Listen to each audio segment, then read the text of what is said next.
Okay, webinar is now live streaming on YouTube, it says. Hello, folks. Slightly Okay. salute with you. Finally, here, I'm going to introduce, are you on mute? No, you're good. This is Phil Langdon. He's been gracious enough to join us again today, and we're going to talk the afterlife. Why don't you introduce yourself, Phil, and give everybody a heads up on who you are and where you're from. Okay, my name's Phil Langdon. I'm from London. I'm 48 years old. I experienced ascension 4 years ago, and I now talk about it. Nice. That's it. All right. All right. So, yeah, I had a couple people asking me questions about people that haven't passed through the pearly gates as of yet. Mm-hmm. Do you have any thoughts on that, or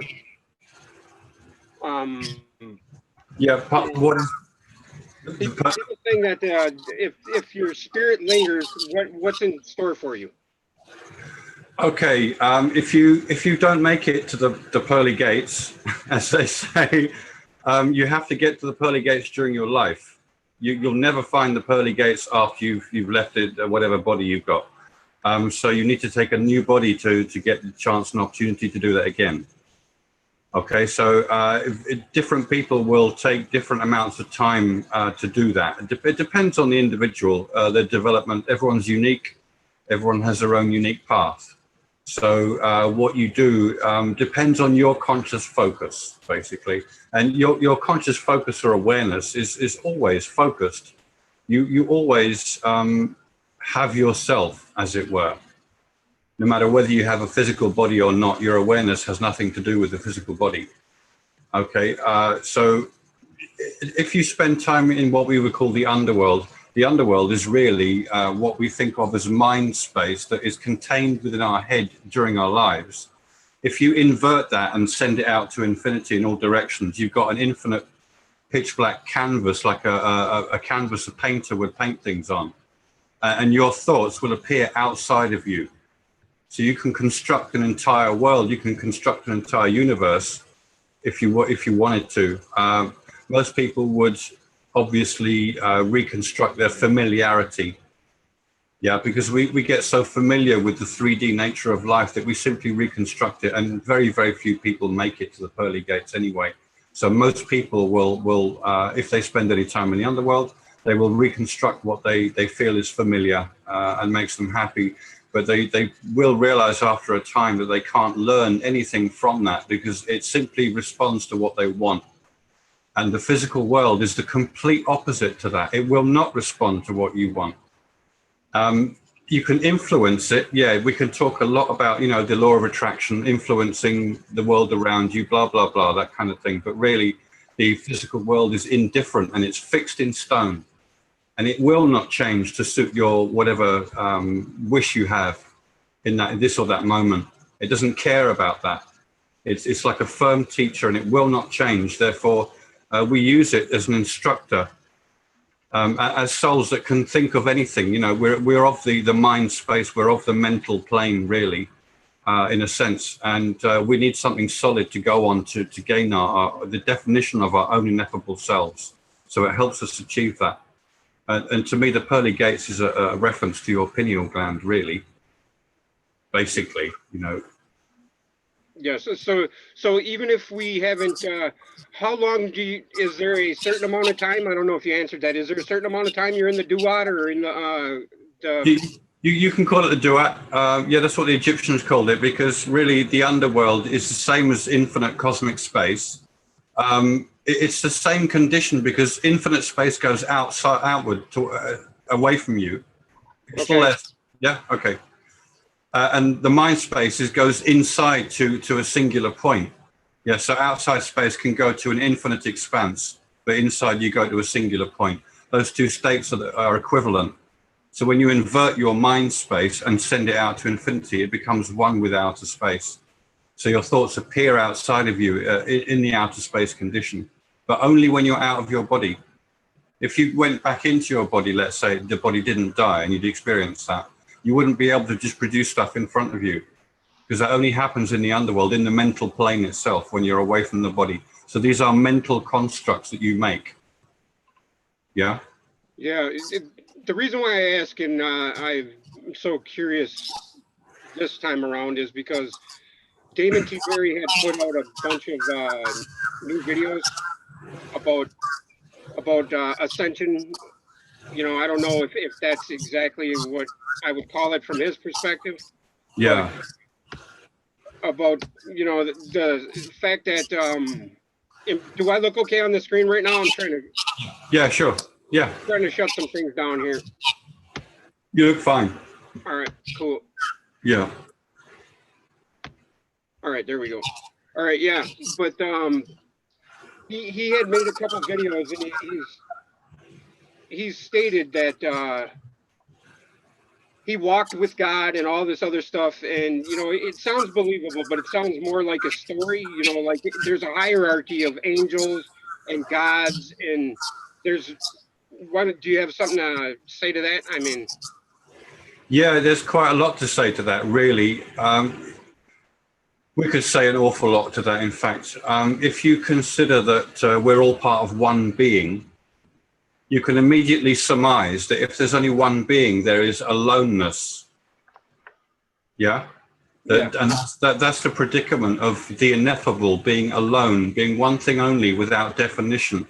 Once definition is established, there is diversity from that oneness. So creation is an expression of a diversity. Like God is a man with many ideas, and the experience of all the ideas is a wonder. It's a wondrous thing, rather than just being alone. When we look at ascension itself, for instance, when we ascend, we basically, our awareness remains focused, but it expands to encompass the whole cosmos, as if the whole cosmos becomes our brain. This is just a way of looking at it. So the cosmic web between galaxies looks like the web of your neural network. So the cosmos is really just a larger brain. So when you ascend, you become that larger brain in a sense, but you're looking out into the void that surrounds it on your own. So you're alone, and you have just experienced the infinite pulse of creation, as I would describe it. Where that immediately suggests a big bang, but there's a lot more going on there than just a simple idea of an explosion. There's a lot more going on there. that was going to be my question. It's like you just read my mind, man. Yeah, it automatically flows from it. Once you start mentioning the cosmos, you have to think, well, what is the cosmos? Is it an expanding bubble that always expands and never stops, or is it a cascading cycle? And in my opinion, as someone in this position, it is a cascading cycle that never ends. The process of it is the totality of the cycle. And that one cycle repeats itself at every level in what we refer to as the cosmos. So it's just one cycle at many different frequencies, you might say. Yeah. I had a friend of mine recently contact me and tell me that there's going to be a push for cyclical information to come out soon. Yeah. That push to do that, to share that knowledge or that cyclical information, Mm-hmm. is what will manifest something on Earth. Do you think that's possible, or what do you say to that? Well, that's very simplistic. That immediately reminds me of the issue of opening your third eye, because the thing that opens your third eye is the understanding and realization of the cycle between that which is infinite and that which is finite. They relate to each other, and they are in fact the same thing in two opposite states simultaneously existing. And because of that, there is a cycle between them. The cosmos goes round and round in a cycle because its source is eternal. So if the source is eternal, it's never going to stop. That's how simple it can get in these terms. It can get very, very simple, but we can go into great depth with it. So essentially, some people will miss the elevator this time, and some people won't. Yeah, that depends on your conscious focus. It depends on what you want. You personally, if you focus, because all I did really, in a way, was look for the best idea or the best understanding. And when I found this one, I thought, oh, that's better than the one I heard last week, so I'm going to stick with that. Now I'm going to hear something even higher, then something even higher. But by doing this, you're actually establishing why these higher things are better. You can't suddenly go from the base to the top and actually get it. You can't get the heights of that understanding without going through the layers that take you there in the first place. So it's a logical sequence that you expose yourself to, and it has a lot to do with the mind. Yeah. There's so much to say about that because in the spiritual community, there's the emphasis on love. And I don't so much hear people focusing on truth, because I'm guessing because they haven't found it themselves. And it is simply a singular definition. That's what the nature of truth is. It's to define the definition of the ineffable or the infinite. And that's the purpose of the cosmos. And that's the double-edged sword of it, the extreme of it all, right? I mean, there's a complete extreme negative and a complete extreme positive, right? Right. There's two layers to duality that has to be understood as well. There's a duality between the infinite and the finite, but the finite has duality in itself anyway, between negative, positive, male and female. Yeah, but then there's a duality between that finite nature and the infinite that is the source of it, effectively, because the infinite is the timeless, eternal aspect. And is that where the 4 comes in, and then the 5th is the diamond? I mean, the finite is made of 4. Yeah, 4 is the nature of the finite, and when they come together in union, they become the 5th as a unified whole. So the 5th is the 4 together as one. And that's what the pyramid represents. Yeah, because if you look at it, a pyramid is only clay that makes the bricks that makes the pyramid that has a capstone. There's nothing else to the pyramid, and yet the 5th state is called diamond, because as they are all together as one, now they become a diamond. See, so the diamond, the 5th state, is the result of the 4 coming together in unison. Yes, because I have that same buddy that told me about the cyclical information. Yeah. And I kind of felt exactly. I knew you were going to say exactly what you said, because I've come to this conclusion that's why some of us are getting this, and some people are just ignoring it, and they just want to focus on whatever, even if it is the soon. I'm not even going to say it, but you know what I mean. Yeah. I think that's what the push is about, and I think that's the whole chemtrailing issue and all that stuff. I think it's all connected. I don't know why, but I just feel that way. Yeah, again as well, where there's money to be made, there's nonsense to speak. Yes. So if you take the subject that most people are trying to get their heads around, and you become the source of that subject, and you sell things as a result, yes. How much real information are you giving anyone? Are you giving things away, or are you leading people astray? Right. On purpose, or because you're slightly ignorant and you think there's those two going on at the same time. Yeah. Some people do it on purpose because they have good intellectual understanding, perhaps, or appreciation of it, because all the material I speak about has been known for thousands of years, and you can study it, but you'll only have an intellectual appreciation which is finite. Until you meet the infinite yourself, you will never understand infinity. That's the distinction between those who experience it and those who only think about it. Yeah, people who think about it only ever think. Those who experience it know. Yes, and that comes with the wielding of the double-edged sword of truth, right? Like you were talking about. Yeah, the symbolism of pulling the sword from the stone represents the moment that you turn the light on in your head. Yeah, that light represents the light of truth, the light of understanding. And it's a double-edged sword because the truth doesn't change to suit anybody's whim. If you are not truthful and honest yourself, when you wield that sword, you will be cut by it. Yeah? Yeah. So you can cut with it, but you can be cut by it if you're not truthful. Or if you're not sure and you think you're being truthful. Yeah, only someone who actually has found the truth or has understood the nature of infinity can wield that sword without being hurt, ever. Yeah. Good. Yeah. That sword is in modern terms, you could say it is your conversation. Right. Concerning this material. Well, words are swords, and swords are words. And oddly enough, my original I don't know, aha moment was the Sword of Orion, you know, in Orion's Nebula. Right. Oddly enough, the 42, you know, the 4 and the 2. But I Uh-huh. mean, that's what led me to you eventually, you know, and I I see. appreciate I appreciate you, you know, telling me what you just told me because Yeah. yeah, it makes complete sense, and it'll only set me back if I follow that path, right? Even though Right. I have noticed I demonetized my channel completely, you know, Right. and Yeah. I have noticed that I feel better about what I'm doing. I've got rid Uh-huh. of most of the nonsense on my channel, you know, Right. all the stuff that I was guessing at and whatnot. But Yeah, it's good to explore. You know, there's nothing wrong with exploring. I made lots of mistakes in my past anyway. I thought this was right, but of course, as usual, someone had come in and they'd taken a real subject and twisted some of it, presented the real stuff with the twisted stuff, and the overview you now get is all wrong. But it sort of sounds like the truth because it's based on it.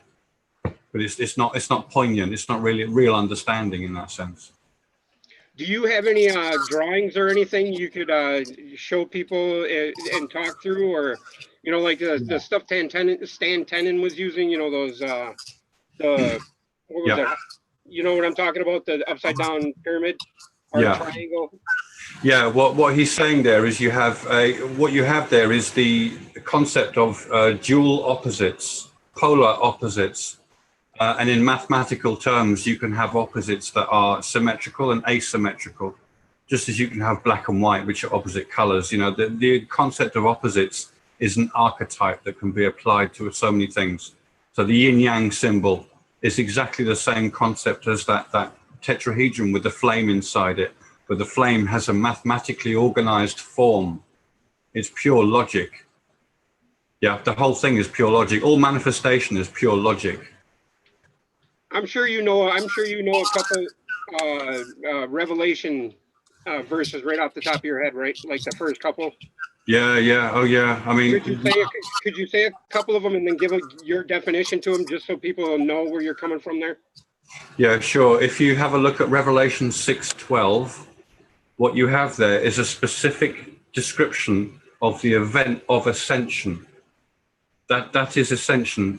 Revelation 6:12. It says there was a great earthquake. It actually says, and I watched as he opened the sixth seal. That's the sixth seal relating to your pineal ajna chakra, the wisdom center. There was a great earthquake. The sun turned black like a sackcloth made of goat hair. The moon turned blood red, and all the stars fell to earth. The heavens receded like a scroll being rolled up, and every mountain and island was removed from its place. That's the essence of Revelation 6:12, and that is precisely a description of ascension. When I read it, I read it after about a week later, and I couldn't believe my eyes. There it is. There it was written in one of the most important books in the Bible in front of me, and that gave me a real shock because I didn't realize what I'd done at the time. You know, it's only after, in hindsight, that I realized what had happened, especially reading these biblical passages, because I recognized what they were saying more often than not. You know, beyond the simple level of recognition without maybe knowing every single cultural use of a word. You know, so I had to look up certain things for the academic answers, as it were, but then the academic answer would reveal something even greater that other people wouldn't realize because they don't have that personal connection with the event, you know. Forgive me if I'm looking down, Phil. You can keep on talking. I'm looking for questions if anybody has a question, okay? Sure. Okay. So yeah, Revelation 6:12. That description is it has symbolism in it, and it has literal quality as well. So it's telling you the sun turns black, as you see in an eclipse. When the moon covers the face of the sun, you can see the fiery nature of the sun on the outside, and it's like you're looking down into a bag, where the outside of the bag is made of goat hair. Yeah. So it's compared to the hair of a goat, the fiery nature of the sun. The moon turns red because the moon associates, because it's bright white in the blackness of space, the pineal light is bright white in exactly the same way that the moon shines white in the blackness of its surroundings. Because of that, there's an association with the moon directly, And of course, the light bleeds its lifeblood into your brain. So it's said to be bleeding, and the symbolic color associated with bleeding, of course, is red. So the moon turns red because the eclipse is a natural world event symbolizing, or is used to symbolize, ascension or illumination, where you fly up. All the stars fall to earth, literally. You fly at light speed, basically, and when you hit light speed, there is no time all of a sudden. So there is no time. You've reached the end of time. That's what this is. The meaning of that little phrase that often comes up in biblical verse, until the end of time. There's no such thing as the end of time, but timelessness is effectively the end of time. And you find that. Every mountain and island is removed from its place is a reference to the fact that everything physical disappears because you no longer have the use of your physical eyes. You can't see anything physical. And you fly at light speed, you actually feel the acceleration to light speed instantaneously. You know, it's very difficult to convey that to someone who hasn't experienced it, but it is that phenomenal when you experience it. You like the G-force or the wind in your hair, or probably about? Yeah, no, it actually feels like, because your awareness remains focused, imagine your awareness is an arrow in somebody's bow that is fully stretched to its maximum and let go. So when the arrow suddenly accelerates, you imagine that acceleration of an arrow as it accelerates into light speed straight away from the immediate acceleration. It actually feels like that. Yeah, and it's directly up, but back at a slight angle. So you feel like you're being pulled out of your body backwards from somebody who's above you and slightly behind you. And when you're looking back, do you see your body standing there? No, because just before you expand and fly out, it feels like a shutter comes down behind your physical eyes, literally, physically behind your eyes, like that. It's just instantaneously black. Yeah, and then you expand. So you expand in the blackness already. When I looked at, because you can still see something, you can see that it's black. And as I expanded out, I actually saw the wave, which was hazy white. Imagine a hazy white bubble expanding to infinity, infinitely fast. That's what it's like. It's, you know, it's beyond any speed you can possibly imagine. You know, it is just outrageously fast. So that's the born again Christian, or the die before you die. So when you die, you don't die. That's right, because your mind space is basically inverting itself and rushing out to fill the void of infinity. And it takes no time because it's a singular state. It doesn't experience time. Singular is infinite, and infinite is timeless and dimensionless. Yeah? You've got to... If we can, go ahead and finish your thought. I'm just going to finish the point that if you can remember the correspondences between infinite, timeless, eternal, stillness, all these qualities always go together, you know? So you experience stillness when you have no time. And that's exactly what you experience in the underworld. There's no motion, but you can move relative to that cloud when you see it, because that's the only reference you've got in that empty space. There's no other reference. Yeah. To reach that state, did you have to be completely still in thought and quiet and thinking about it? Yeah.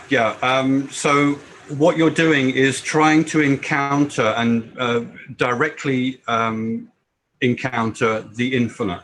And the infinite is one thing only.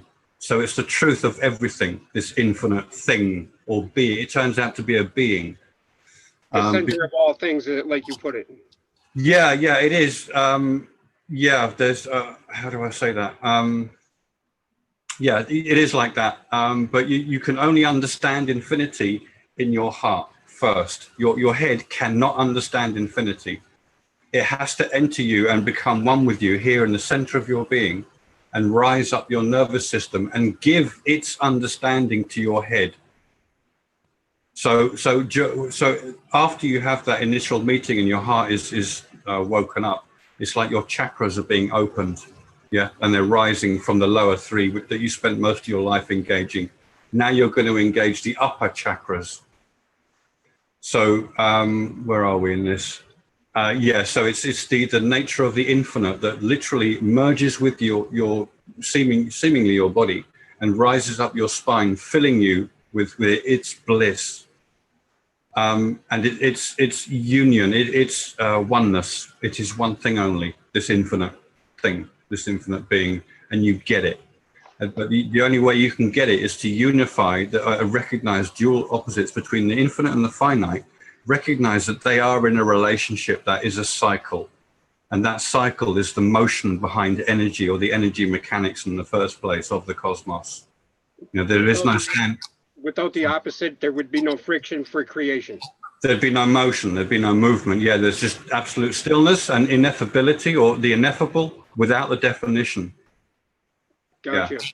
Yeah. I think you answered this already, but Mr. Menza wants to know, did Phil meet the demiurge, creator or physical, or the ultimate source of all, spiritual, or both, when he awakened? That's pretty much what you just said, right? Yeah, so I guess that when he says the ultimate source, you have to say, well, that's the highest self, the being, the one being, that is dimensionless. There is no form. So there can be any thought involved with that being, you know, any concept, any manifestation, if you like. You know, look at what Krishna says. He has all these different manifestations. Take your pick, because he's infinite. He can be anything. You know, so it's dimensionless. That we would call that God in the West. I would refer to that as your true self, because that's who it is. Really, it's just the highest aspect of yourself that is infinite and always extant, that we've forgotten about. Yes, I did meet the demiurge, but when you say meet, it makes it sound like a person you can have a cup of coffee with. It's not. It's just a thing. You know, it's actually the most perfect mathematical object in all existence, and it remains outside the cosmos. It cannot be in the cosmos. Oh, so the demiurge is two different things from what you just described? No, the demiurge is the pineal light. But when we think of it as a pineal light, we say, well, hang on, it is in the cosmos because it's in your head. Well, the thing is, it's actually in the underworld. But you just because I'm using my body, you're registering me as someone who is in a normal sense of being a human being. But that is not the case anymore. Because once you ascend, you are no longer really a human being. You understand everything to do with being a human being, but you know what's beyond it, and that's what's so hard to convey to somebody else. I can't just convey it. You know, I have to explain and describe and go through the process, and then they can start to appreciate it. So you can't just give your experience to somebody else. They have to experience it for themselves. That's what makes it a personal journey in all for one for all thing we're involved with, right? Yeah, we can help each other understand. Like your bigger brother is going to explain how the working world works to you when you just left school. If if he's your older brother, it's the same idea. I'm just explaining what it is to people who are looking for it, so they can grasp what the real nature of it is, and that it is real. And essentially, you were enlightened so you could enlighten us. Yeah, it's automatic. That is just automatic. When you find something out, you can simply tell everybody else. You know, it doesn't mean they'll get it, because this stuff is so deep. I have to constantly emphasize the nature of infinity, which nobody can understand until they meet it themselves. You know, so there's lots of explaining to do, always. And as you build your dual opposite understanding library up, and you're wrapping your mind around like the Pluto and the Earth thing, like I figured out on that cross conjunction, and Venus and the Mars, and then you go from that to like a planetary, or not a planetary, but even in information, there's opposites, right? In everything, correct? Yes. Yeah, that's right. When you talk about duality and learning about it, I got to the understanding that there truly was a duality between the infinite and the finite, and that the infinite was singular in nature. Just 1 year before I got there. So I'd spent like 20 years before that building up to the point where I actually recognized duality was important. You see, So so I did. you gave us a learning curve, just like, I mean, we could just ignore the 20 years you put in because you conveyed that to me. It was like Yeah, that. As soon as you made that connection with me with that movie reference and the eyebrows and what are they kneeling on, it was yeah, like boom, you know. yeah, And I see right, that in everything now, you know. yeah, yeah. So you were ready to recognize that at that moment, you know, and I happened to say the thing that you connected with. Somebody else won't have that. I So was hoping they would. yeah, yeah, you do. We live in hope that others are you know, doing the same kind of thing as we're doing, if you like. I was shocked in my youth to discover that nobody gave a damn about doing what was important. I thought, you know, I recognized it as important quite a long time ago. That's why I did it. Well, you know what? I can't thank you enough. I mean, you've helped at least four of us to a point to where I think we're going to get it. Yeah, And hopefully we get it in time to help more people, and you know it snowballs, and you know yeah, sure. we can make a go of it. And I really Yeah. appreciate it. And in your opinion, so do you think Thoth or Anu or any of them were ever a person in the first place? Whatever, what in the first place? A person, a physical person. Uh, that's a tricky question because the biggest answer for that, or the most prominent answer I would give with that, would be no, they're not real people, because Thoth is the principle that you of wisdom, let's say. So Thoth is wisdom, in a sense, you know, when you acquire it. But you could also say, well, wisdom is Sophia. Sophia literally means wisdom. So we could talk about it in the female sense as well. That's very confusing to people. You know, they're going to think, well, what is it, a guy or a girl? Come on, make your mind up. No. When it's a guy, it's like this. When it's a girl, it's like that. It's the same thing.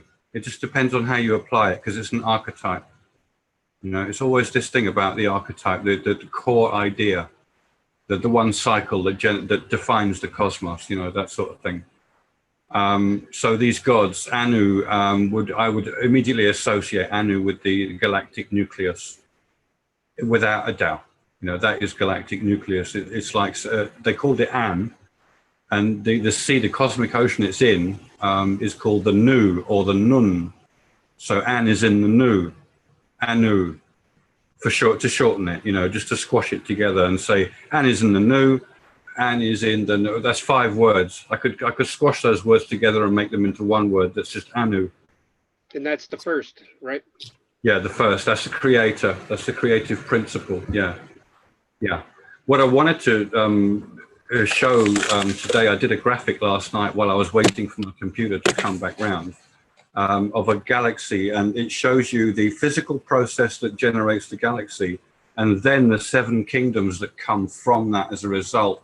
And it shows you that the human being, that you or me, we are that which generates a singularity, a true singularity. And no scientist or physicist will recognize that, because they're still arguing whether a singularity exists at the center of the galaxy. You know, Do you have it on your computer right there? yeah, I've actually got it ready to go up. So I'm going to share my screen with you. Okay. Oh, how can I do that? There should be a share button at the bottom. Oh, share screen. I beg your pardon. Yes, there is. Okay. So here it comes. Yeah, desktop. Okay.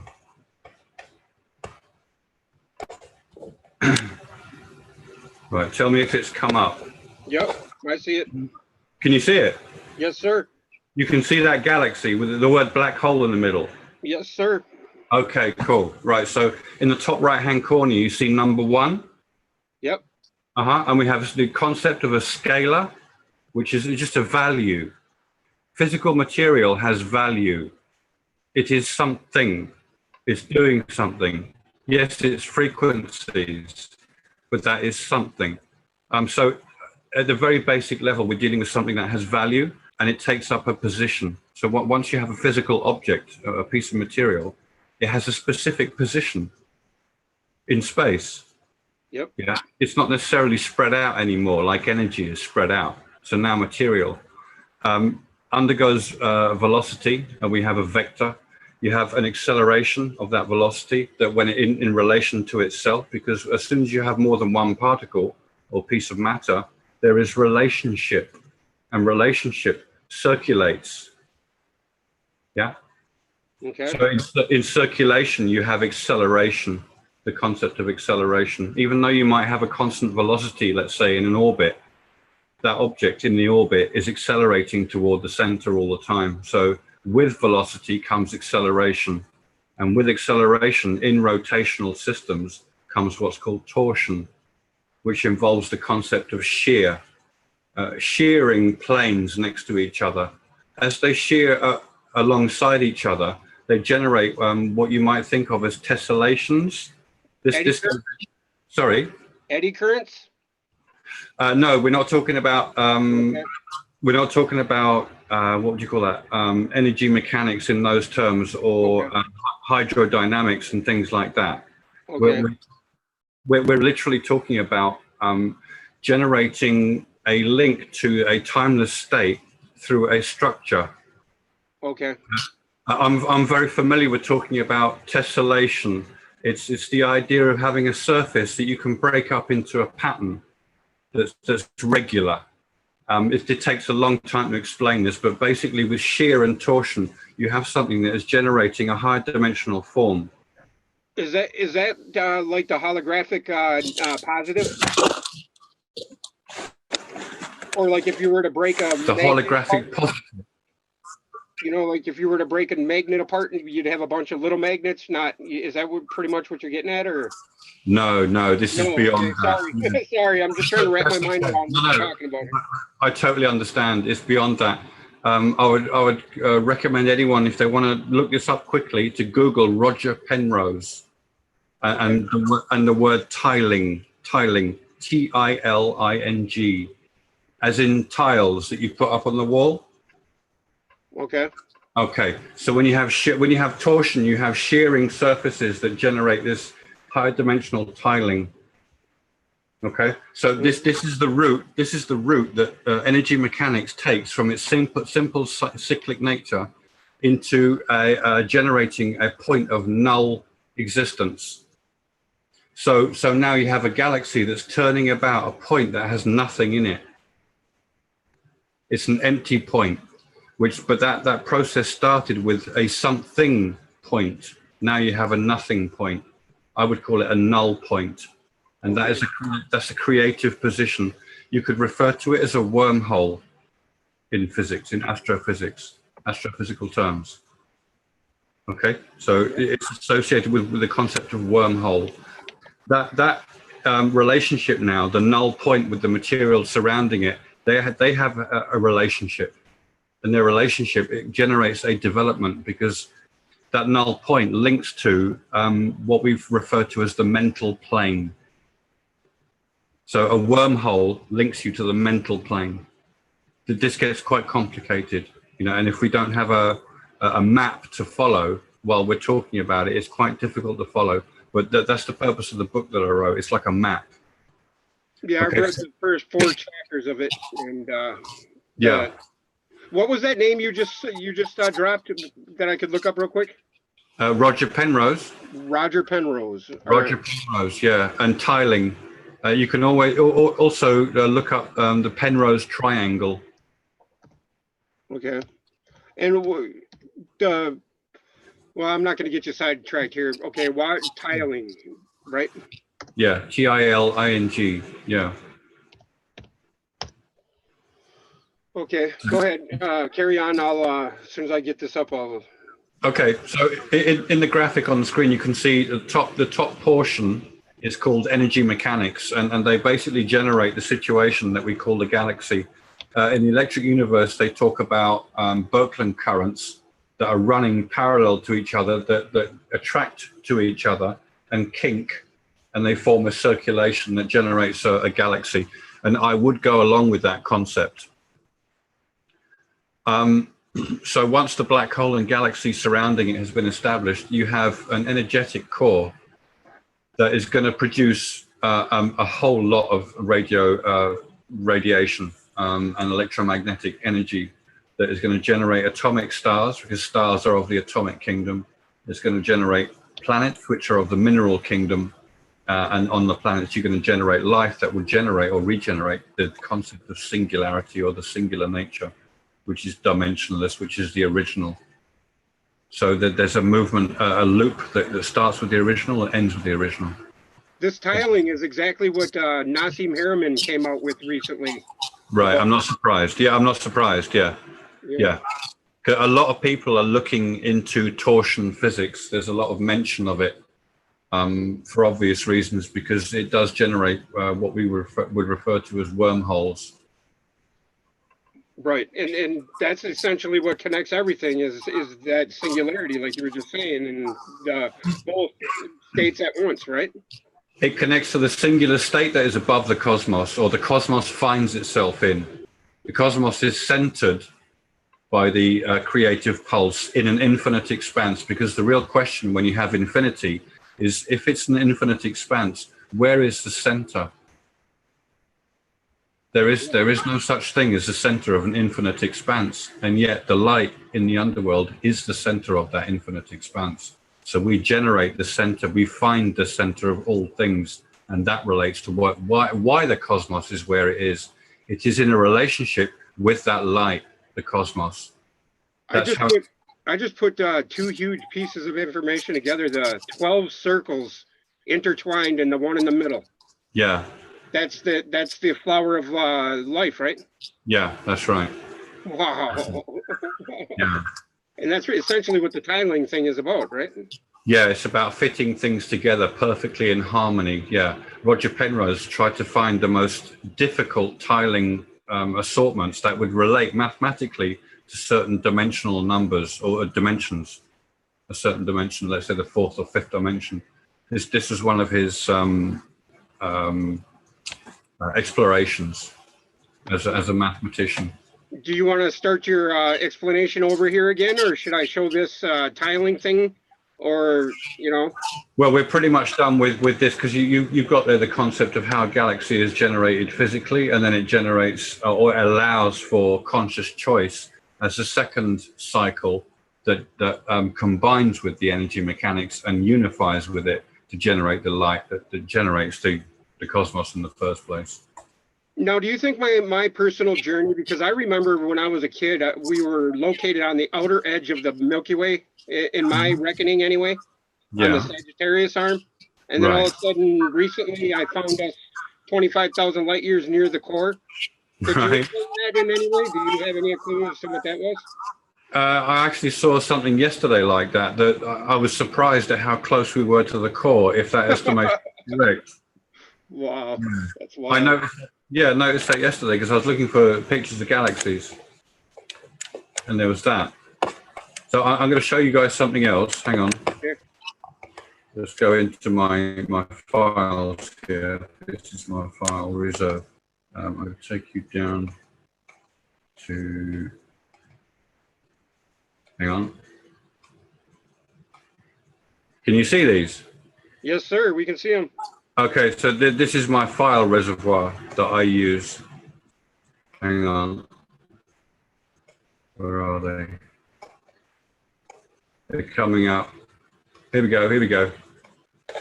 This is them. Okay. Oh, hang on. Yeah, I've got it. Damn it, I need to open that in something else. Hang on, let it open quickly. I'm just going to close that, because it's a lot easier with Picasso.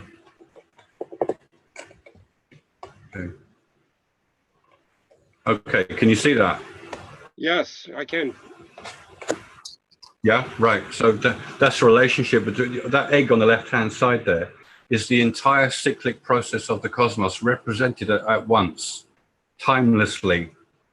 So it's not an expanding thing that is going to fall back on itself and cascade. It's the whole process at once.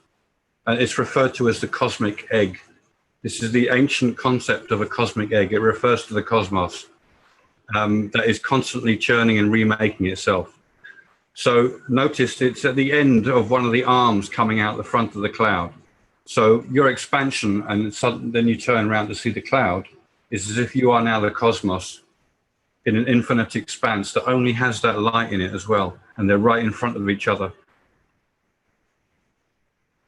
So you become the cosmos looking at the light. Do you have an opinion on CERN? Yeah, I did particle physics at. I went to Royal Holloway, which is a part of the University of London, and I did lots of atomic nuclear physics and particle physics. I did all the standard models, and I understand that there might be concern because there are such things as mini black holes, and that is a new field. You know, it's not been fully explored properly, so we can't really talk about it with great authority. But I don't have any concern when I think of CERN. You know, they're just smashing particles together. There's nothing terribly exciting about that, really. They're Yeah, overcomplicating things, you think? no, they're trying to find what goes on. They're trying to unify the symmetry groups of particles because you have mesons, baryons, you have all sorts of different kinds, like a particle zoo. But they're just they're ways of categorizing how matter mathematically is generated mathematically, because you can count it. It does have rules and regulations. It does follow laws. It's a single law that regulates everything. It really is just the cycle of the wave. But of course, we have to deal with the twin cycle of energy mechanics and mind mechanics. So there is a twin cycle involved, and that twin cycle can be represented by the process that we see, that we refer to as a torus, or the Roger Penrose calls his version of it a twister. It's the same concept. It's a process, a self-reflexive process, to be definitive. So at a layman's perspective, the spin is in and everything's a spin is a good introduction to the I don't know, I guess that'd be the kindergarten level as to build your knowledge up, right? I mean, because that's essentially where I started. Like, I was like, whoa, so the magnetic toroid is everything, you know, and then. That's right. You can apply it to pretty much every level within the cosmos and the cosmos, because it represents that single cycle that can only refer to itself, because there is only one thing. See, it refers to itself. It's a self-reflexive cycle. The same as our process is self-reflexive. From the expansive, we become the finite to know the expansive from the position of the finite. Then we know what we are. That's the leap of, I don't know, faith, I guess, is to actually try to get your mind around that. I don't know how else to explain that, you know, because that's Yeah. where I'm at. Yeah. Well, yeah. So what got me to that was unifying duality, contemplating the dual opposites and seeing how they fit together and what they mean, because they are the same thing in opposite states. Yeah. In everything, like from personalities that are around you to Yeah. the Yeah. car you drive, everything, right? Yeah. It has to be recognized that we have free will. So there's consciousness involved in this process as well. There's the physical, which is the first part. But then we jump in and take over because something is made that's useful, and we refine what is crude, and we refine back to the source, which is the refined singular. Yeah. Very nice. That you can see the tree of life. The tree of life is a construction first, and then a refinement, and that's what you see in the nature of a plant, the growth of a plant. Seed, stem, leaf, bud, petals, inversion, inside to outside. That's like your mind inverting itself, you know, when you bloom, when you flower. You see what I mean? That's the golden mean, or the 5 ratio, and then That's one way of putting it. Yeah, the golden mean is like finding Christ. It's like finding the truth, because it's exactly between the infinite and the finite. It's the halfway between the two, the perfect balance. And balance. I asked that question because, wow, that's a big answer for me. Yeah, the balance is still. This is stillness, and it takes you back to infinity again. Infinity is perfectly balanced in this sense, yeah.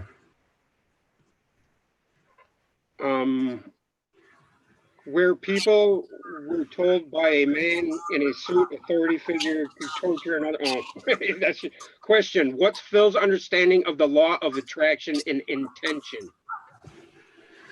Right. Okay. So just as you gather clay to make bricks and you actually build a pyramid in your head, the law of attraction is basically the idea of your conscious focus. The continuous nature of your conscious focus on any particular thing will bring that thing about in physical reality. So if I think I want to write a book on this subject and I keep thinking about it, I'll sit down and start writing it. It takes time, but if I keep thinking about that, keep doing that, the book will come about. Yeah. Yep, you're still So there. I'm just yeah, sharing my screen now. yeah. So to me, the law of attraction is simply the application of your conscious focus. That's all. It doesn't mean you can click your fingers because you want £1 million to appear in your bank account tomorrow morning randomly. You know, it doesn't work like that. I think the law of attraction is sold to people in the sense that if they have a special technique, they can just manifest anything they like. And I see a lot of people going on like that. But I'd like to see those people saying you can manifest anything you like, manifest what they like to prove it. Go online, make a YouTube video where you're showing someone your manifesting thing and prove that. Because really, it's just the old school concept of what you focus on, you develop and you become naturally in time because you're focused on it. You know, it's the same. It's exactly the same principle as F equals ma. The fact that a constant force on a mass will produce an acceleration. Not just a velocity, it will accelerate it because the force is continuously that amount of force on something that is now changing its speed. Yeah? That's essentially what praying is, right? I mean, you focus your intent and Yeah. I mean, people say different things in prayer. They say thank yous, they say I'm sorry's, you know, they go through the whole emotional gamut with prayer as well, but it's really just meditation, right. in a sense, prayer in that way, in that sense. That's how I see it. Is there truth in magic in our reality? I mean, is there certain things you can do to create favor for yourself? You know, like putting candles in a triangle or whatnot. You know what I mean? You're talking about ceremonial magic. Yes. I've never gotten myself involved in ceremonial magic because I associate that title with somebody like Aleister Crowley, who was what you might call a poser. And he admitted it himself. He said, look, I don't take this stuff seriously. I get paid. These rich people want to pay me to perform these stupid ceremonies. Fine. I'm making money. Who cares?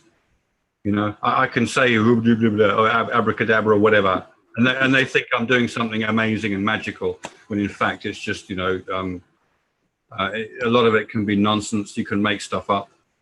Snake oil salesman, more or less.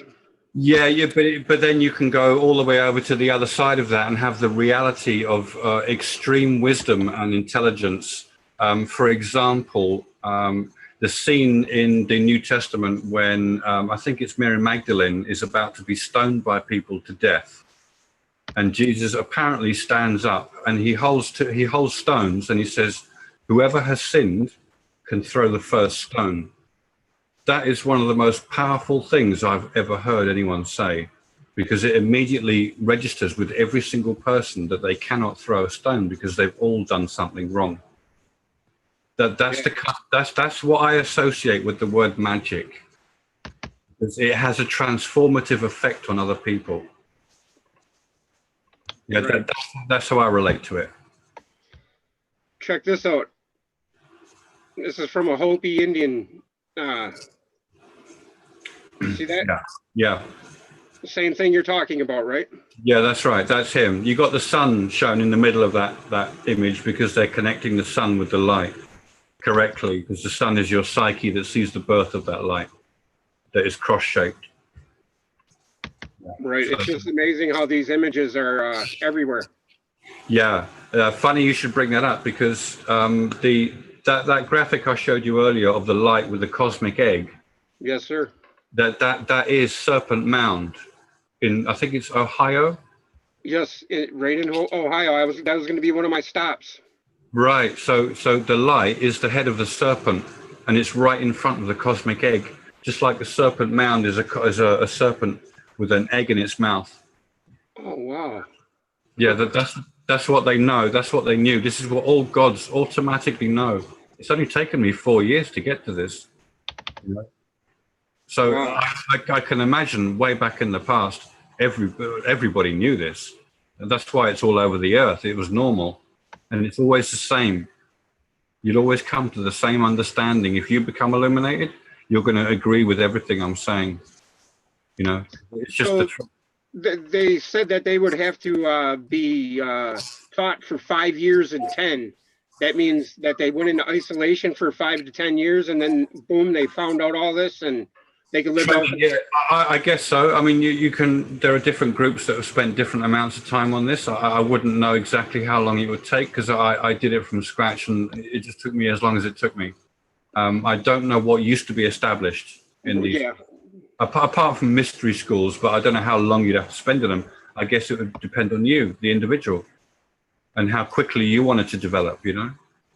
If you're really into it, you'll gobble it up, and you'll feel like you'll be like a starving person who just wants more and more. That's where I'm at. Right. So yeah, see it everywhere, and realize that we're all part of one being. There is duality that you need to overcome and unify, and that's pretty much it. You know, Unifying the two opposites and bringing the two together as one. I mean, that's right. in the Bible, right? It's in every single scripture. It's the purpose of the scripture is to get you to a point where you can actually start unifying them. Yeah. Are the Hermetic principles the template or the seven houses of the Lord? Are those the seven template? You know, the template for the things in which you're talking about too. Yeah. Manifestation. It's a template for manifestation and understanding at the archetypal level. Hermeticism is archetypal. It's the core. It's the crux of it. It's the most succinct expression of it. Let's say. Right, and it starts with mentalism, where it starts in the mind. Well, they always say it starts with correspondence because the creative principle is that which corresponds with the product of that creative principle. So it's correspondence that is thought of as the initiator, and yet it's mentalism that generates that state in the first place. So that's the chicken and the egg? Yeah, it's all one together at the same time. Yeah, all seven are a loop. Yeah, I have them up right here. Can you see that? Yeah, it's a circle. All is mind. That's right. You generate the cosmos. Yes. In this moment of ascension, that is the generation of the idea of generating the cosmos, even though it never started at any particular moment in time. Realize that we're dealing with infinity here from the word go. You know, so all you're doing is looking at the start of the cycle that is eternally cycling. Yeah. So it's just a way of having it in a linear form. Like in Genesis, you learn that, you know, God created the heavens and the earth. So it started somehow with something. So where is this beginning? Well, no, it's not the beginning. It's simply the start of the cycle that is already eternal and carrying on. It's a learning method. And our little cycle is the week, the 7 days of the week. That's one cycle. That's one version of it. Yeah. A day, an hour, a minute, a second. These are all cycles, whole cycles. Yeah. The numbers are all whole cycles, you know. Could you touch on the numbers? Or, I mean, are they as important as people like to think they are, or? Yeah. Manly P. Hall wrote an entire booklet dedicated to the symbolic meaning of each number from 0 to 9 or 1 to 9. I've got that. It's absolutely brilliant. You know, I'm astounded that he's so clever, Manly P. Hall. Right. Are you familiar with the vortex math principle of Rodin? Yeah. The coil. It's the looks like an M and a W. Mm-hmm. Yeah. That's the same shape or principle as Roger Penrose's twister. Rodin made a physical version of a twister that is electrically engineered, if you like. Yeah. Yes. But the twister is at the very fine, subtle level. is an attempt at understanding how light can become material. And what about this, like the spirograph? You know, like this image right here that I'm showing. Yeah. So you have two spirals, two opposing spirals. The first one is just like our energy mechanic from earlier. So from a position, you gain velocity, acceleration, torsion, and you end up in the center, which is a null point. That's the fifth in this sequence. So there's an automatic generation of an empty point in the middle. So the other spiral is now the generation of that, which generates completes that concept of having a singular state that you find at the center of that system. So that's the conjugate nature of two forces intertwining each other and connected to each other, and then coming out and then going back in together again. What you have is energy mechanics, which is physical, and the mechanics of your conscious process. Yeah, the conscious process that is about free will and choice. That's the they are opposites and they work together. They're like opposite spirals, and when you draw them over each other, they will look like that. That's beautiful, man, because I was stuck on the physical nature of positive and negative of a magnet, and then you just married the physical and the non-physical in my mind. They coexist. I appreciate that tremendously, man. Yeah. Yeah. And I just don't see how you could have done this by yourself, dude. Right. It's just so incredibly immense, man. Exactly. Yeah. And that papyrus that I was shown 10 months after, there's no way I could have come up with that myself. I wasn't ready to do that. It was just shown to me, fully formed. The bricks and the clay and all that metaphor. Yeah. Yeah. It was crystal clear. I just had to read it. Simple as that. How bizarre is that? So when someone says, where'd that come from? I have to say, I don't know. I'm sorry, I just don't know. I think it starts finding you, because right after today, after I made a connection with the letters, you know, and I apologize to you and anybody else that I haven't sent to Stan Tennant's way. You know, if you want to really realize the base of it all, I mean, explain that a little bit, would you? Yeah, that's a recording that they call Kabbalah.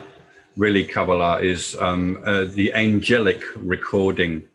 So the subject known as Kabbalah has been written and developed by angels or gods or ascended masters or illuminated beings. This is all the same thing. You know, these different words mean the same one thing. So whenever anyone is like that, they add to the body of work known as Kabbalah. So I could add to the body of work known as Kabbalah, but I haven't been officially recognized as such yet, you know. I don't know what's going to happen there, to be honest, because Jews are off the rails with Judaism. They have a superficial interpretation of it, like Christians, which is disappointing, because it means they're missing the point as well, and yet they think they've got the point. You know, in a way I think you're adding a whole hell of a lot right here in our little niche. You know? Yeah. It's good to get it out and to express it as it is. You know, the direct nature of actually knowing it and talking about it from knowing instead of guessing and being intellectual only. You know, yeah. But the Hebrew alphabet, for instance, is a you know, I mentioned before the creative principle is the man with many ideas. Well, that very concept is embodied by the Hebrew alphabet. So you have all these different shadowgrams of the same object or the same concept. It's just one thing looked at from many different perspectives. And that's pretty much what you have in the physical world, effectively. You know, it's all just the same cycle repeating itself over and over again. It looks like all these diverse things, but they're all based on one thing. So it's the same principle. So it's the principle of life, and it's the principle of the cosmos for the Hebrew alphabet to be a cycle as well. So the beginning and the end joined together. There are 22 letters in the original Hebrew alphabet because there are 22 paths on the tree of life. So each letter represents one of those paths. And the tree of life is the blueprint of all manifestation. It really is. I'm shocked at how fundamentally important that is as well. I mean, it's just incredible how simple it is, but how hard it is to explain. Lynn Yes. asks, does Phil think that words in English can be spells? Yes, when you spell words out, I've gone through a lot of issues like that before. Spelling and casting a spell can be thought of as speaking. So a snake oil salesman is casting a spell on you when he sells you his product. That's casting a spell effectively by manipulating or influencing your thoughts. You could say that I am influencing your thoughts in my talking, but if I don't talk, there's a distinction between wanting to manipulate and wanting to help with clarity and understanding. You know, if you go with the clarity and understanding, then there is a purposeful nature, not to manipulating other people's thoughts, but influencing them in the best possible way. Now that brings me to okay, so a lot of naysayers are going to say right there what you just said. What makes you so special? Can you? And what I'd say to that is, I don't believe you can remain enlightened if you lie. Right? Um, Is there a reversion? Like, can you find it within yourself to lie? Is what I'm asking you.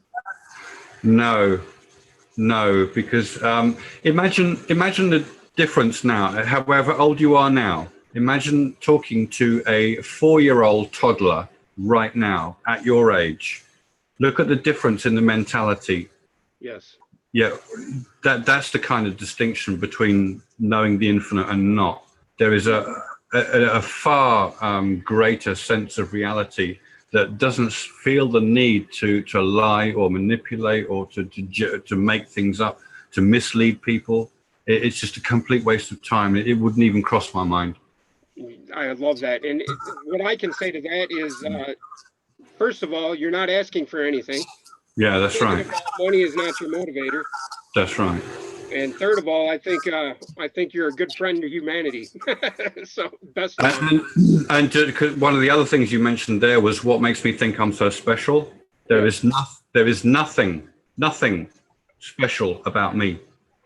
Nothing. I'm glad you answered that like that. That's why I put it out there. Yeah, Because we were talking about that before we started, that's and right. I wanted to find a good spot to put that in, and that worked out beautifully. Because it almost sounded like I was attacking you in a way, but you came up with just a poignant answer right at the right moment. So, Right. you know, Okay. and but what is the meaning of Kabbalion? Yeah, I think you already answered that. That's The Kybalion, yeah, that's just another way of looking at the archetype. You can use geometric metaphor to look at the archetype. We could even use the squared circle as a simplified way of looking at the same principle. You might want to think of the double inscribed tetrahedra. You know, the geometry of the tetrahedra. You can apply that immediately to what we find in actual physical reality, because they give us those points where energy upwells in various planets in our system. We see it all the time. And of course, the sunspots focus at the 19.5 level. If you think of the sun with double inscribed tetrahedra inside it, you know, is that that why works. that number is prevalent on where the landing spots are on the moon, on Mars, and all of these like these rovers? They pick up that 19.5 spot on the planets to land their rovers and stuff. Are you aware of Yeah. that? Yeah, I am aware of that. That gets very complicated because you might want to involve ley lines and the natural Earth grid or the natural planetary grid, because energy always coagulates into streams. No matter where in space, it does the same. In a planet, it does the same. And the Earth and every planet is basically a solid planet. It's basically a crystal. So with a crystal, you've immediately got the principle of the piezoelectric effect, where you can turn vibrational energy into electrical energy and vice versa. So they are interchangeable. And so yeah, the Earth is electrically vibrant and mechanically vibrant as well. And of course, energy becomes streamlined. It becomes coagulated into these streams. Look at the system of blood in your body. It has to be a logical system. So there must be coming together and a coagulating. so that the system can work together as one. There's always this coming back together as one principle as well in the physical cosmos, from its diversity, its separation. But yeah, ley lines are important. The positions on planets are important. I went to Angkor Wat and had the beginnings of the Ascension experience at Angkor Wat, which is on a belt that goes all the way around planet Earth of the major temples on the planet, which you could think of basically as an ancient equatorial region.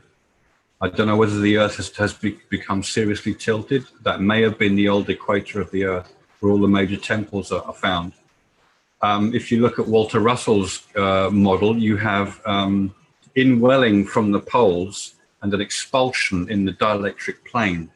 So that's the expulsive. So if you think of the Earth, the dielectric plane is going through the equator of the Earth, and energy will effulge from those points. So all these major temples are built on the points around the Earth that correspond to the effulgence of the dielectric plane of the Earth. So these are electrical issues, as well as spiritual issues, as well as technical issues, engineering, the issue of wisdom, the issue of recording truth, recording information that is intellectual and academic as well. The speed of light is encoded in the Great Pyramid and in the Bible. It's all there already. So going back to your 19.5 repetition, I think some of the establishments that are run by the Freemasonic institutions, for instance, are going to use these codes all the time because they do things astrologically. They choose dates astrologically to be most favorable for their endeavor, and they know the Hermetic principles, they apply them. It doesn't mean they are illuminated, it just means they are intellectually astute. That's all. And they know how to manipulate the system in their favor. Yeah, to get things in your favor, you do things at a certain point in time. Of course, you have the best people on the job. If you're in Masonic institutions, you have access to lots of finance, lots of backup. They're doing their own thing, let's say. They're trying to make the world conform to their idea of the world, but because they lack the true insight of the infinite, there is this lack of compassion involved that you might want to recognize in it that would change the system to something that is better. So you see the imposition of power and the intellect on planet Earth. Yeah. Yes, and that's that. Right, insert open mouth and insert money, right? Insert money. Yeah, that's right. That's right. Pay me. Yep. Yeah, that's all I want. All I want is your money. I don't care what I make you think. That. Right. What use is that? That's just no use. That's such a shallow nature of thinking. I mean, I don't even know how to respond to that to my own, because it leads down a road to where, and that's another thing.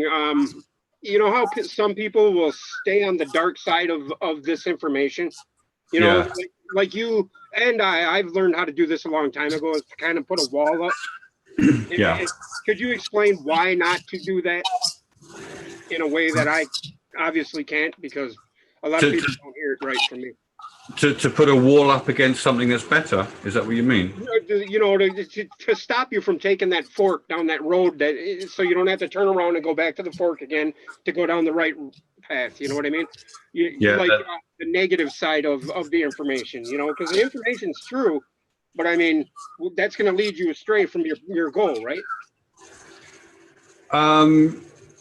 Every cloud has a silver lining is applicable in this circumstance. Even if you think you're taking a wrong road, you're surrounded by a manifestation that has come from the same truth. So you're always going to learn about it anyway. But that your learning about it has to do with your attitude. If you don't feel like learning things or thinking about what am I learning from this experience, then you won't bother. It's really, really down to the individual. And how they approach it. So, and you can't force anyone to be any other way than the way they are, because you are not that person in physical existence. They have their free will, you have yours. So choose for you, and don't worry about what other people choose for them. You can do Right. your Well, best. I was just wondering if like negative Nancy can be next to positive Henry, and they're racing down the road and they start going like this, separating. And will that inevitably lead them in the same place? Is what I meant by that question. Ultimately, the goal is always the same.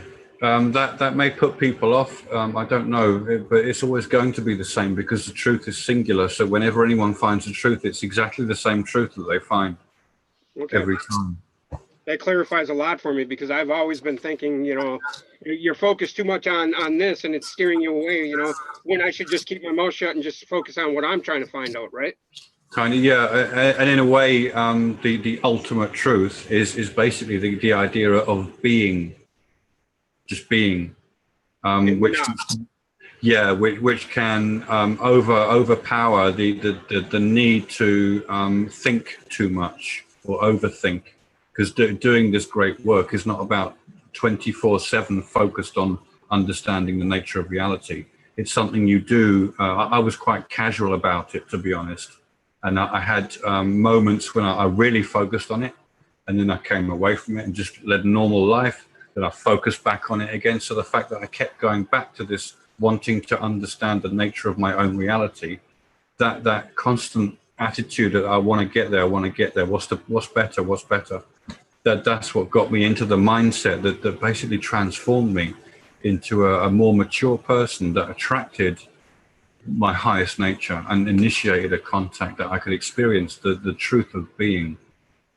So it is being. It's not academic, technical information all the time that is going to do you any good. It's what's really important about that, and then that takes us to the idea of archetype. So because archetype is what's important about. Like, instead of talking about the 7 days of creation, we could talk about the Hermetic principles, and you'll be getting the archetype. But if I read you Genesis without explaining it to you, you'd just be looking at a story of a progression in nature, and you wouldn't realize there's an archetype behind that. So it's looking for the archetype, the fundamental principle that can be applied to everything at the same time, or finding the skeleton key that opens the door. The skeleton key of the Bible is that light. When you realize that light is what the subject of the Bible is, you'll understand everything in the Bible basically now, because you have the skeleton key. Yeah, an old professor, lecturer of mine, warned me about using mental lenses. So if you think, I think it's this, and then you apply it to various things in physics and you start getting answers, you're only getting answers relative to that lens. So the question is there a definitive lens that we could use? And the answer is yes, there is. And there's only one. Once you get that lens, you can answer all the mysteries in one go. And you don't get that lens until you actually experience that lens, right? That's right. Yeah. I could tell you all about it, but will it go in? Will it actually be there in your psyche for you to draw from? Without the experience of it yourself, what can you actually relate to? It'll just be a bunch of concepts and words flying around in your head only. You'll have to concentrate very hard. I don't need to concentrate to have these conversations at all. It is literally just there. I've noticed that. Holy shit! Whoa! You're right. Oh, wow! Oh wow! In case anybody's wondering, I'm wearing the getup because I'm honoring my dad. My dad's he's been gone for a while, but finally getting over his passing, but that's why I'm wearing the Blue Oyster getup. Right. The Police Academy movie. But anyway, I'm sure he's very happy about that. That leads me to another question that I think you kind of answered this. Are we separate? I mean, how long? I mean, do you know anything about that sort of thing? Like I found footprints in the backyard of my house that I could swear somebody wrote my name in the grass. Right. It's weird, but I mean, do you think there's things like that can happen, manifest like that? Do you think there's the spirit world right next to us? Yes, I do, because what we consider to be space is precisely the same as the underworld to a person that doesn't have a physical body. It's the same place, it's the same space, it's the same area or condition. And if they have familiarity with you, then they will be around you. Whenever they think of you, they're around you, because they're in more of a dimensionless state. It's only when you have a physical body that you have separation and distances and time to get there and time to do this and time to think. You know, and knowing doesn't take any time. When you understand something, you understand it. It doesn't, you know, once you understand it, there's no need to think about it anymore. So you have a timeless state over an understanding, or understanding is a timeless state. And I would associate that with a departed person that hasn't come back into a body. They're in the underworld or they're in the mental plane, and they can interact to a certain extent with the physical world still. And is there a time limit they're there for? Say again?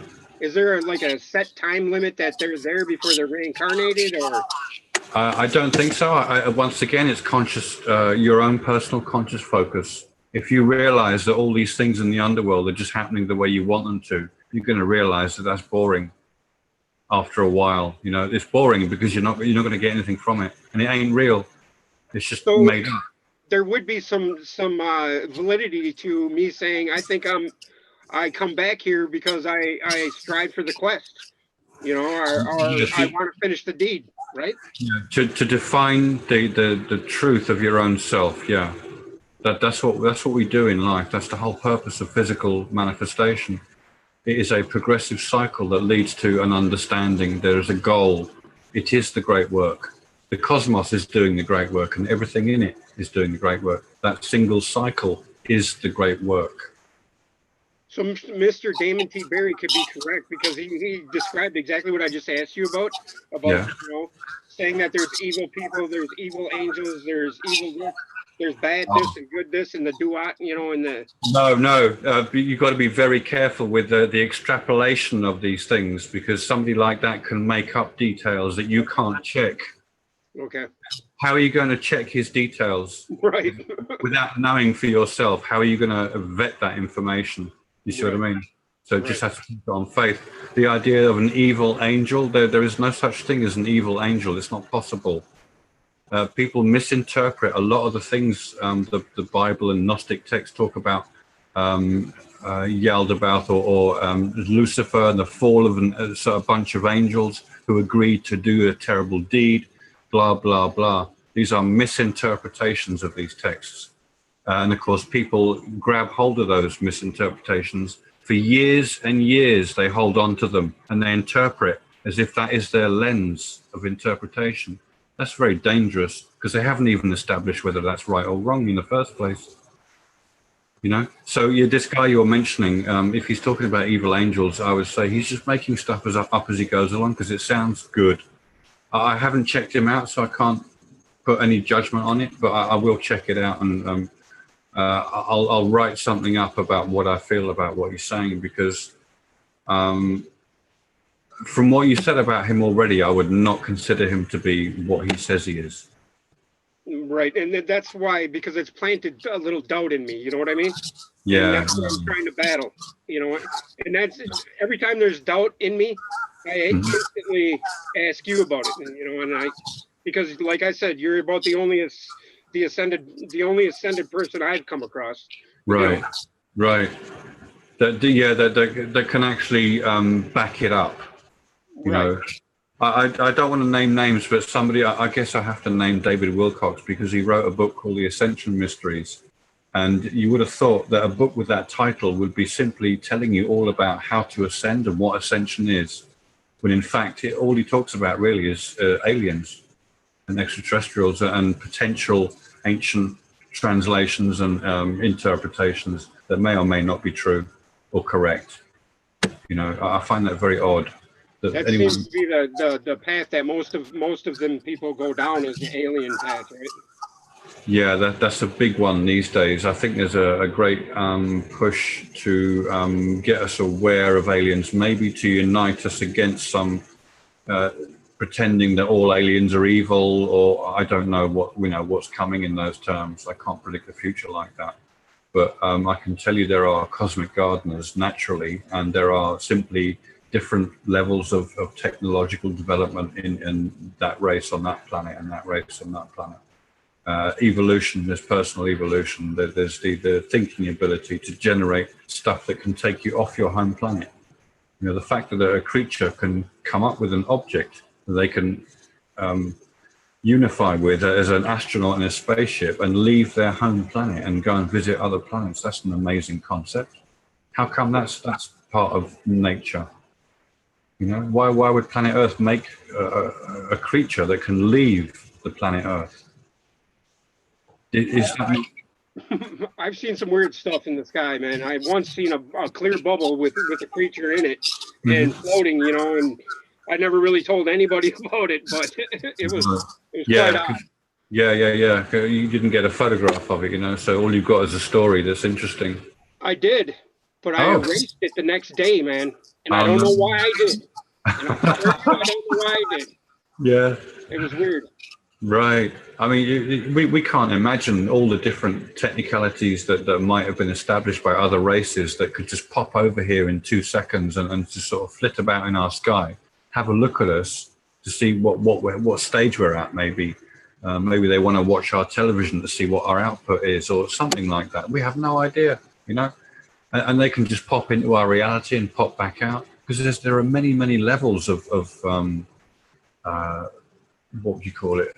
The New Age would refer to that as dimensions. Yes. You know, but technically physicists don't like that because they have a definitive answer to what a dimension is, and it has nothing to do with a New Age version of the idea of dimension. But what else? What other term can you use? You could say there are many levels or many frequencies. Frequency is a very good term to use because it's like tuning into a radio. If you're on that frequency, that's the only reality you perceive. If you tune to another one, you perceive more of the same reality that is far greater than you thought. Okay, greetings. What a great conversation to listen to. My dad passed 3-4 years ago. I've had some strange dreams over the years where I've met him at the bus stop. I smell him too. He was a painter. Do you have any thoughts on anything like that? Can your father keep visiting you in your dreams?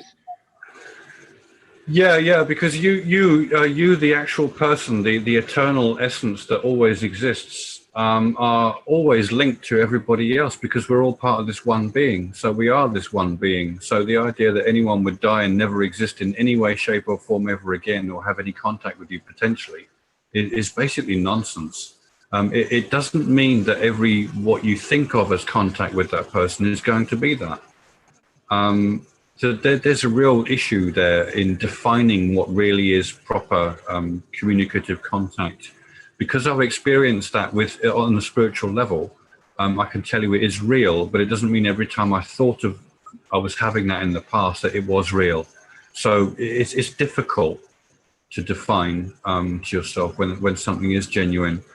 And of course, skeptics would say, well, you're just trying to make yourself feel better by having a dream about, because maybe you didn't say goodbye or you feel you wanted to have another conversation about something to clear something up and all that sort of thing. But everything, all of those things are cleared up in the single moment when you ascend. Everything is cleared up at once. It's like the biggest aha moment you could ever have, you mean? Yeah, that's right. Exactly. And you know that no one ever dies. There's no such thing. There is no such thing as death, full stop, anywhere, ever, not the cosmos. The stuff that seems to die is just a physical process. But we are not that physical thing. We use the physical process as a means to an end, a spiritual end. For the great work itself, for experiencing the physical nature of reality and all that, right? Know thyself is the purpose and meaning of life, because you are learning about the truth of your own infinite, ineffable self. As the infinite, ineffable by itself, there's just nothing but singular expanse. There's no definition, there's no knowing of what you are. So you have to come into a finite, definitive role to have the complete contrast and distinction between those two, to recognize what your own self really is. Then you will know yourself. Right. Which brings me to, okay, there's a few of us that are on the Hebrew letters, you know, Yeah, yeah. Stan Tenon's work and his. Now the seven Hermetic principles he's got in that same vector, you know, Hmm. lineup, Yeah, and the kingdom's idea. Yeah. right, and somehow the letters fold themselves onto each other threefold. Could you explain that? And because I think that's the base of it all, isn't it? I mean, the starting point in our, I how do I explain like the algorithm for humans to change to project thought into manifested physical Yeah. action, right? That's right. That's right. And we actually manifest things and make things with our hands. So from the idea comes the action with our hands. You have there the four principles of the four worlds, the world of emanation, the creation, action, as it were. Action refers to your hands. We actually make things. What was I going to say about that? The Stan Tenen thing is fantastic because what were the things you were talking about just a moment ago there? I just lost the little. How the template of the seven houses and the seven hermetic principles overlay the letters in their certain groups of letters. That's right. That's right. Yeah. So the verses in the Hebrew text are fully coded with lots of geometric information. So how do you express the nature of reality to somebody else? The Kabbalah, in this sense, that Stan Tenen has recreated, is highlighting the duality between the infinite and the finite already. So it's setting you up to properly understand how things really are. That there are these two things that work together in unison, and when you get them in perfect harmony, and you find the perfect midway between them, the balance, then you find definition. So it's about two things opposite coming together in perfect unison, working together in harmony. Yeah, then you find truth and definition. Then you're complete. So the purpose of all those recordings in Hebrew is to get you to think like that in the right way. Yeah. Yeah, like you started my thought exercises out just superbly about the hero's journey, and then Uh-huh. it branched off from there. It was just like whoa, whoa, whoa, whoa. Yeah. You start recognizing how everything fits together. Yeah, it gets Yeah. very complicated as well. Yeah. But at its base, there's three stages in life. I mean, you're born, you live, and oh, by the way, one of his grouping of words was noon. you know, Who's grouping? Stan Tenon's, the letters, the grouping of letters, you Yes, know, in the that's three right. stage. Yeah, and Nun is one of the Hebrew letters as well. It's the Oh, N, it is. which means fish. So the letter M means water, and immediately the letter after it means fish. So fish come from water. There's a logic to the alphabet as well, and you can follow the alphabet through the creation of the kingdoms, as In well your as. opinion, is that a must do to figure out Hebrew letters and figure out the meanings behind them? Not necessarily. The must do is to recognize a progressive cycle that ends with its own beginning. That's the must do. That recognize that everything in existence is a cycle. That's the recognition. That's what his material helps you with. It gives you a definition to that. That it is the life cycle of all things at every level. It's the same principle. What is that symbol that made me realize that we create the the the the the spark for the ineffable, the Godhead symbol? What is that called? What is that symbol called with the two females and the Jed in the middle? Oh, you mean from Egypt? Yes. What's that Oh, called? yeah. That's referred to as sunrise. It's simply sunrise. Really? Yeah, that's it. It's sunrise. There's a little poem that goes along with that that says the Manu Mountain receives you in peace. Everything to do with the poem refers to the issue of divine union. Basically, that's the end of divine union. That's the second key to heaven you're seeing in that picture, and it shows you the brain of a god. So the Jed is the backbone. So your backbone has become one with the backbone of a pyramid, which is a perfected structure. like the human being, is the perfected structure of all of creation. So Could that explain why I'm going around commenting and sounding like Dr. Seuss and rhyming? rhyming, rhyming happens a lot when you start getting things straightened Well, out. It because does. I couldn't stop one day. It was just I could not write a sentence without doing it. Yeah. That's a higher state of being. Yeah, that you can rhyme. So musicians or songwriters are supposed to be of this higher state because they rhyme all the time. Yeah. Yeah, I Or don't know how rappers can do it so fast though. right. Like the old muses, you know, the people who would play and sing great songs to you, tell you about the nature of reality in the process, and they would rhyme. Yeah, so it's like God's talking to you. Right. And the so in my stage, what I'm trying to get at here is I just asked you the question. So I've already figured out the ending and the beginning is one, right? I mean, in my head. Mm-hmm. What advice could you give me just on my personal level? Because I think you understand where I'm at, right? Yeah, yeah. What could you give me? Is mine more of a personal dealing with my demons battle or Okay, well, in psychology or alchemy, they would tell you to deal with your shadow. In other words, turn your attention in on yourself and look for anything that you think is wrong or misunderstood. What you're looking for is perfect understanding of what there is. That's really it. You could say that that's what it's about. That's what the great work is about. So it's about not being fooled anymore by any illusion, any illusory way of perceiving that isn't quite correct. So you're lining yourself up with actual reality or what is really true, and you have to keep questioning yourself. Am I doing that? Am I getting there? What do I know? What do I understand? Another thing I wanted to say was finding out the nature of being is about being surrounded by beauty. So if you live in a city or a concrete jungle, it's much harder for you to find beauty in your surroundings, to connect with your ineffable self, because that is about falling in love and it's all about beauty. You know, it's not intellectual at all. You stop thinking. When you focus on stillness, when you become still and calm and relaxed and properly happy in that state, you will merge with your higher self. You know, so you're kind of finding in yourself.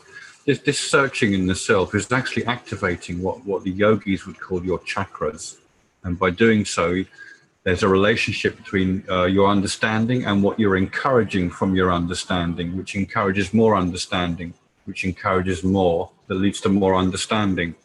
There's a relationship play between your activity in the natural world. you're completing the little circles within the circles, pretty much. Yeah, you're gaining lots of little understandings of this and that, and you're simply compounding them together to think, well, what's the clearest view I can have of reality? How do things really work? What does it mean to me? This is a really vast subject and takes quite a long time to tweeze through what really is important here. You know, I try my best to be succinct, but there's always something else to say. So I always emphasize that it's about understanding and looking for people who can give you that understanding. So I found it through Walter Russell. When I read his material, all of a sudden I recognized that the profound nature, that there is a dual relationship between infinite and finite. And that got me in the right mindset. I actually found that I was craving being physically still. About 2-3 days before I eventually got to stillness at Angkor Wat, we were in a different place in Thailand on an island, and all I wanted to do was be still. And I felt the nature of my being was already blissful without my having to do anything. So it's about dropping all your bags and seeing and recognizing what there is there at the most reduced level. You know, what really are you? Well, you are the bliss of eternal stillness itself. You are awareness itself. Is there a physical attribute to like your ears ringing when you're getting close, or like when you're in this process, overthinking, maybe your ears start ringing? Did you experience that? I've experienced afterwards. I know what you mean. When you get Yes, sometimes. 2200 hertz. Yeah, I've had a lot of explanations for that. You could say it's your brain tuning into certain vibrations and frequencies. I don't see the problem with that. It could be electrical interference or the Schumann resonance interacts with our brain. We respond to the Schumann resonance. We harmonize with it. If something is disturbing, there's lots of electromagnetic noise in the world that might create something like that. But about a year and a half after I saw the light, I woke up one morning with the sound in my head, and it actually woke me up. And it was there for 2 hours, and all the ringings I'd heard up until that point were very different to this. This seemed like a natural, pure tone that, I don't know, was retuning my brain or recalibrating my brain, because I've noticed that my brain has been recalibrated with this light. A higher pitch or like a No, when I say recalibrated, I'm talking about all manner of personality disorders are dissipated and overcome. They're gone. I seem to have the best intention for everyone all the time, just automatically. It's as if the light has sorted me out. Do you know what I mean? It's put me right. like I said, that's what drew me to you, man. I mean, the second I reached out to you, you came back at me immediately, and you were like, I thought I was gonna talk to myself for the rest of my life, and I was so elated that you answered my call, and Yeah, it's like, wow. Yeah, I mean, my attitude, this is the kind of attitude you will get from someone who has seen this light. It's always like this. All we want to do is tell everyone about it and explain as much as possible to help them. It's all about wanting to share your the incredible nature of the great experiences, so that it can be shared and known in an expanded sense, that everyone can get their head around it and actually experience it for themselves. I'm looking in the chat to see if anybody has any questions. Does anybody have any questions for Phil?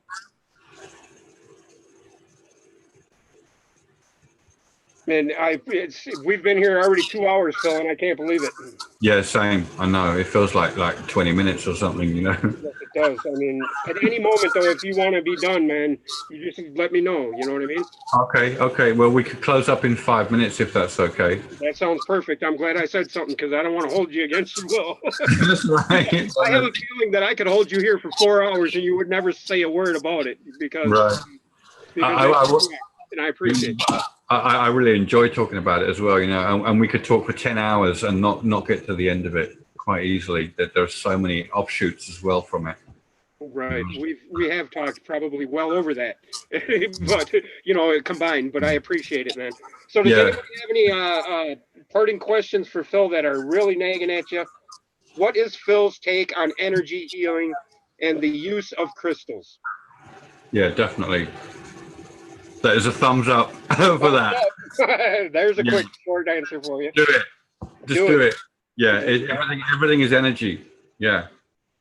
So yeah, of course, it's going to affect you. Crystals are a wonderful healing instrument. They're amazing. They do more than we know. And do you have an opinion about the 5G network coming out? No, I don't, because I haven't analyzed it. I know there's a lot of talk about it being a bad thing, and it's going to affect us in a bad way. And you can see why, because if you affect the Schumann resonance in the cavity that we call the atmosphere of the Earth, it will affect our brains and our thinking as a result. You can't say that you'll become a robot if they send a signal in that has this instruction and you'll automatically do it, because you always have free will. But it will be an irritation to you, I would say. I can see that we can become more irritated with frequencies that we don't need, that interfere with our normal process. Yeah, so I don't look favorably on it generally, but I don't really understand it yet. I haven't analyzed the physics of it. Only because I have to.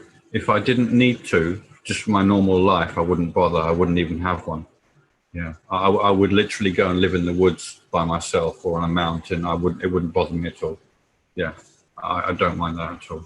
I'd like some contact, but I'd probably contact people from elsewhere and not want to spend time with humans on Earth. You know what I mean? Because you have to try and bring them up, because there's going to be a difficulty in relating. But the good thing about being in this state is that you don't have a massive ego anymore. There's no narcissism left in you, so it doesn't matter if somebody complains at you or, you know, calls you a name or whatever, or thinks you're talking out of your backside. It doesn't bother me, you know. So yeah, I can tolerate. Right. I think you putting me in my place is a good thing. If you were ever to do that, you know. Seriously. All right. From me, that's huge, because I would have never, because I've been an over competitive person my whole life. Same. Yeah, same, dude. Same. When I was young, I always used to think, what's the best that a person can be at that subject? Right. I want to be the best, not because I want to be